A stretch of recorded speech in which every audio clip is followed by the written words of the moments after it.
So in this week's Torah portion, Parshat Noach, there's a fascinating teaching that the rabbis offer concerning the Tower of Babel.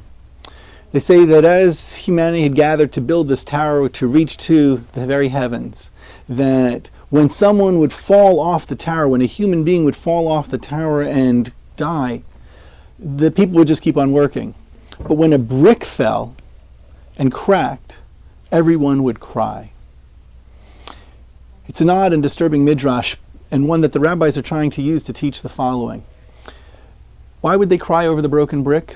Because that would then somehow interfere with them completing their project, the task, the purpose for which they'd come together.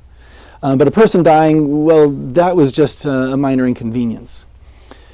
And so what the rabbis, I think, are trying to teach is the following. We too in our lives get so caught up in the goals that we set for ourselves, for the purpose, for the project, for completing something, that anything that materially takes away from our being able to complete that upsets us greatly. And in the process of focusing on our project, we forget about people. We get so wrapped up in the things that we set for ourselves and the things that we think are important that we forget that the really most important thing in the world is the person right across from us.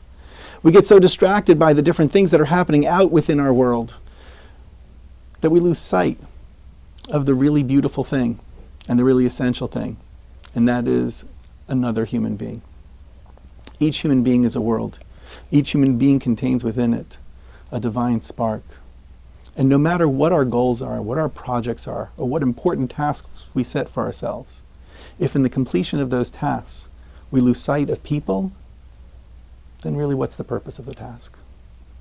How do we bring light into the world if we're so focused on our tasks that we hurt those around us and pay no attention to their suffering?